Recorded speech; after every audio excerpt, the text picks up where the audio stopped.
السلام عليكم، مرحبا بكم في فيديو جديد ووصفه جديده.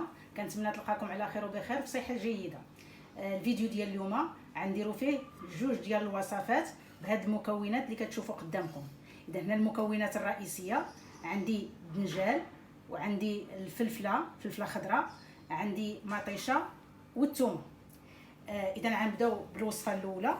الوصفه الاولى غادي نحتاجوا فيها غير الدنجال، ما غنحتاجوش الفلفله. اذا غناخذ كميه ديال الدنجال، نص د هذه الكميه، وغادي نقيها. اذا راه عندي مغسول. اذا نحاول نقي هذا نص الكميه قلنا ديال هذا الدنجال. هذا غنقيه كامل، ما نقيش خط ونخلي خط.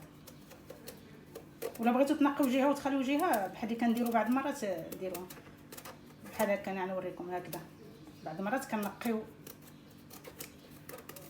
خط وكنخليو خط. انا اليوم غادي نقيه كله. بعد ما نقيت الكميه اللي بغيت كامله غادي نقطعوه مكعبات صغيره. دير بحال هكذا، مكعبات صغيره بحال اللي كنديروا دائما، وصافي بحال هكذا.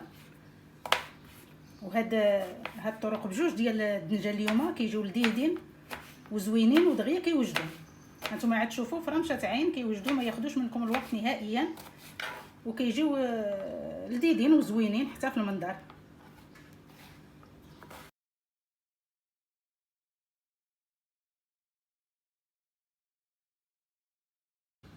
هاد الدنجال كما كتشوفوا ما فيهش الزريعه، ولا كان عندكم فيه الزريعه حاولوا تحيدوها، لان الزريعه كتمرر الدنجال. نتوما كتعرفوا الزريعه، الدنجال اللي كيكون فيه الزريعه ما كيكونش زوين، ما كيكونش لذيذ.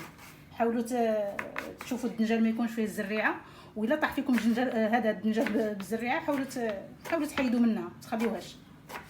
بالاخص داك الكبير كتكون فيه الزريعه بزاف. شي وحدين كيخرجوا فيهم الزريعه بزاف. انا كملت دابا هاد الكميه اللي درت كامله. كان واحد 4 ديال الدنجالات بالحق صغار ماشي كبار، هانتوما شفتوهم. دابا غنديرهم في هاد الكسكاس ديال الكوكوط، ولا بغيتو ديروه في الكسكاس ديال البرمه ديروه ماشي مشكل. انا غنديرو هنايا باش دغيا حتى هي الدجاج دغيا كطيب، واخا حتى في الكسكاس الاخر دغيا كطيب. غير انا درتو هنايا، عندي غير شويه غنديرو هنايا. اذا درتو في هاد الكسكاس ديال الكوكوط غنرشو بشويه ديال الملحه باش الملحه كتلذذ، باش يطيب ملح غير شويه. وغادي نديرو في الكوكوط ونشعل البوطه. اذا قلنا لا بغينا تبخروهم في الكوكوط بخروهم، بغيتو تبخروهم في الكسكاس في البرمه بخروهم ماشي مشكل. دابا غادي نشعل عليهم البوطه، ندير البوطه متوسطه غير تبدا تصفر الكوكوط. انا غندير لها الصفاره غير تبدا تصفر لكم الكوكوط. نقصوا عليها العافيه في مره حتى لحد، وحسبوا ليها 8 ديال الدقائق صافي كيكون طاب دغيا.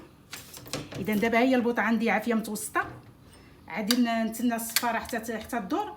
غادي نقص البوطه في مره ونحسب 8 ديال الدقائق. في هذا الوقت اللي غادي يطيب فيه اللي غيتبخر فيه هاد الدنجال غندوزو نديرو لاصوص. هاد لاصوص غنحتاجوا له واحد الكميه ديال المطيشه على حسب الكميه ديال الدنجال اللي درتو. كان الدنجال كثير كثروا مطيشه، كان الدنجال قليل ديروا ثاني على حساب. اول حاجه كنقيوها، انا نحيد هاد الشوك واللي كيبغي يخليهم يخليهم. انا نقيها كامله وغنحاول نقطعها حتى هي مكعبات. قطعت لهم مكعبات صغيره بحال هكا. هاد الدنجال بهاد الطريقه كيجي لذيذ، جربوه. هو زعلوك ولكن بهاد الطريقه عاوتاني شويه مختلفه. انا سابق لي راه دايره معكم زعلوك في القناه بطريقه واحده اخرى. هذه حتى هي كتجي زوينه، غير جربوها. وزعلوك دابا هذا الدنجال راه موجود في السوق، الاثمنه ديالو دابا في هذا الوقت هذا اثمنه مناسبه. وغادي نزيد الحبات ديال المطيشه على حساب اللي بغيت. انا عندي واقيلا شي 3 ديال الحبات انايا كبار. هانتوما كتشوفوا المطيشه كبيره، غندير شي 3 د الوحدات ماشي كبيره بزاف، هكذا متوسطه. دابا غنديروا لاصوص. عندي هنا شويه ديال الزيت، واحد 2 معلقات كبار، ومن الاحسن الا كانت زيت العود. غندير فيها شويه ديال الثومه، ديروا شي 2 ريوس، جوج فصول،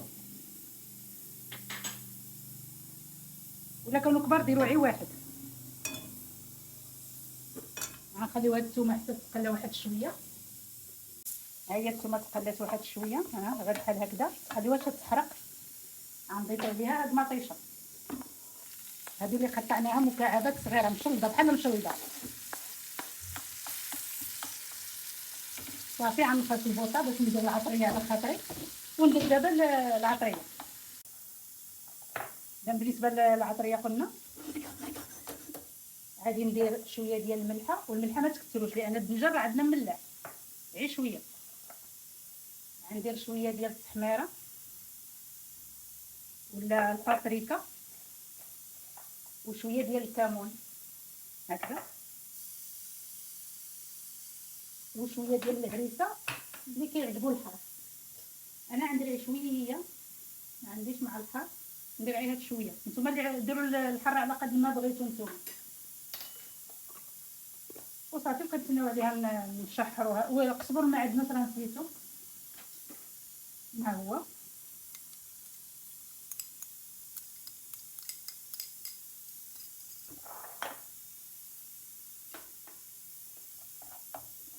ونخليوها كتشحر واحد شويه. عطريه بسيطه هذه ديال هاد الدنجال، ديال كاع بصفه عامه. ملي كتقلى مطيشه بحال هكذا كنزيدو لها شويه د الماء، جهد كاس ولا ما كاملش، وكنخليوها تقلى باش نديرو فيها الدنجال. طبعا نخليها حتى تقلى مزيان في هاد المريقه.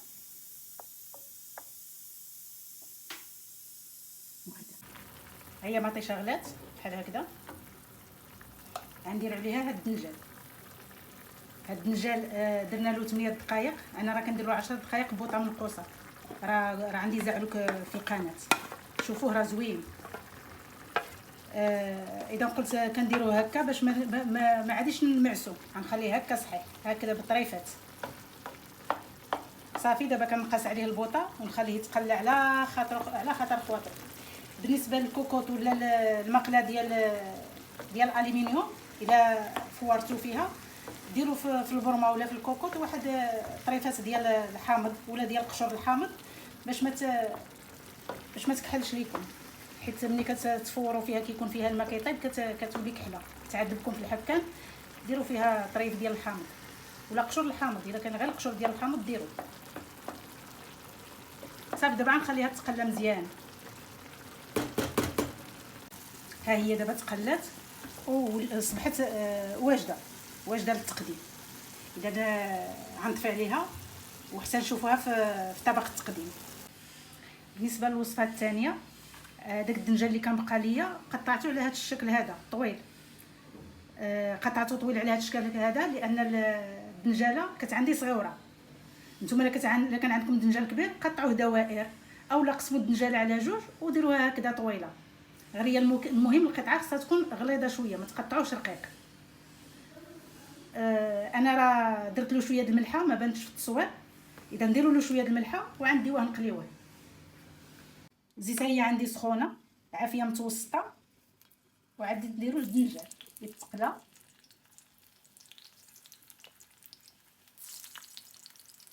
اذا هذه هي الكميه اللي هزت ليا المقله، غنحيدها وندير الكميه اللي بقات. انا كملت الدنجال بالقلي، غنتقليوها بحال هكا، عطيوها غير التحميره ما تحرقوش، غير بحال هكذا. دابا غنقليو الفلفله.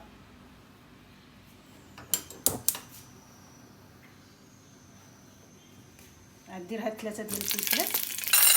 الفلفله راه كطير الزيت، اذا باش ما طيرناش الزيت وتسخنا الدنيا، 2 ديال الحاجات. اولا غنغطيوها، وثانيا غنقصوا البوطه نخليوها طيب على خاطرها وتقلى على خاطر. الدنجال ها هي كملناها بالقلي، راه قلت لكم الفلفله حتى هي قليتها نقيتها وقطعتها هكذا شرائح طويله. غندير لها شويه ديال الملحه، غير شويه ديرو، يعني هي اصلا عندي قليله. دابا الدنجال راه عندي فيه الملحه وحتى الفلفله دابا راه فيها الملحه، ما نكثروش الملحه في لاصوص. اذا عندي هنايا الزيت ها هو كيسخن، غنزيد عليه هاد لاصوص ديال مطيشه، هادو مطيشات اللي حكيت.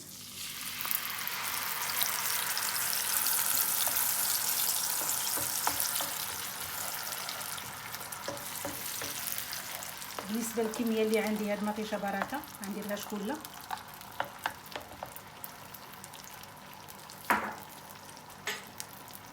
غندير عليها هاد شويه ديال الثومه، نفس العطريه اللي درنا قبيله. شويه ديال الملحه، عندنا كلشي مملح. غندير شويه ديال التحميره، التحميره كثروا شويه باش تجيكم حمراء، وشويه ديال الكمون.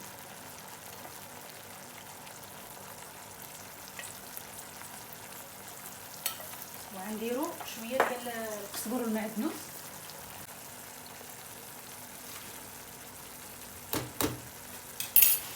ودائما كنقول لكم الحاره يعني الهريسه، اللي بغى يضيفها يضيفها واللي ما بغاش ما يضيفهاش. انا غندير واحد شويه، ندير غير شويه صافي. هذه هي العطريه. نتناو على المطيشه ديالنا حتى تقلى مزيان.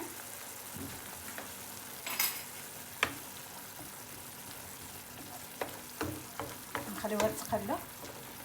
هما كل مره غير دنجال، غير دنجال، ولكن كل وحده كتجي المذاق ديالها في شكل، وكل وحده كتجي اللذه ديالها مختلفه على الاخرى. بجوجهم لذيذين، بجوجهم زوينين. هو عيد دنجال ولكن نبدلو في الطياب، مره نديروه زعلوك عادي، مره نديرو بحال هكا، مره نديروه مقلي، مره نبدلو شويه باش ما يبقاش عندنا داك الروتين ناكلو حاجه وحده. المطيشه دابا هي تقلات مزيان، خليوها مزيان باش كتجي لذيذه. دابا غنزيدها شويه ديال الماء فاش يدغمر داك الدنجال. الدنجال راه كيجي مدغمر وزوين، غير شويه.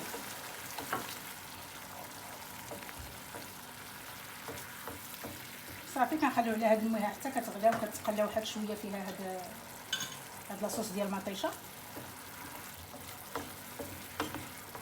وحنا كنحركو.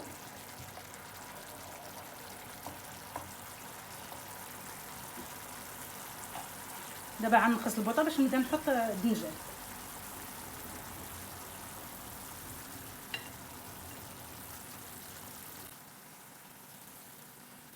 نحاول نحط الدنجال، ما نحطش كميه كلها، نخلي شويه بغاوها الدراري هذا مقليه. صافي هذه الكميه اللي عندي انايا.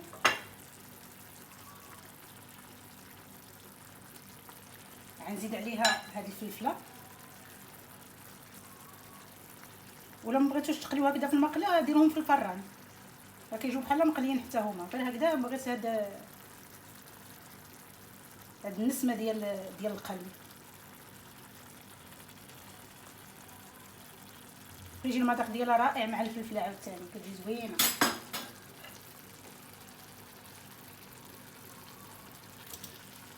صافي كنخليهم كيتشحروا بحال هكذا حتى كتدخل فيهم العطريه مزيان وهاد لاصوص، ونطفيو البوطه ونقدموهم ان شاء الله. هو الزعلوك اللي درناه بالدنجال مفور كيجي زوين، والمرقه ديالو كتجي ملبيه وزوينه مدغمره كما كتشوفوا. هذا اللي درناه بالدنجال والفلفله مقليه حتى هو كيجي زوين بنين. غير جربوهم راه غادي يعجبوكم. ونبدلوا بها الطريقه اللي كنعرفوا ديال الزعلوك وديال الفلفله هكذا طايبين مع بعضياتهم. كيكونوا هادو هما الاطباق ديالنا اليوم. كنتمنى يعجبكم الفيديو، ولا عجبكم الفيديو ديال اليوم ما تنساوش ديروا اللايك والبارطاج وتابوناو في لاشين باش توصلوا بكل جديد. خليتكم على خير والى فيديو قادم ان شاء الله.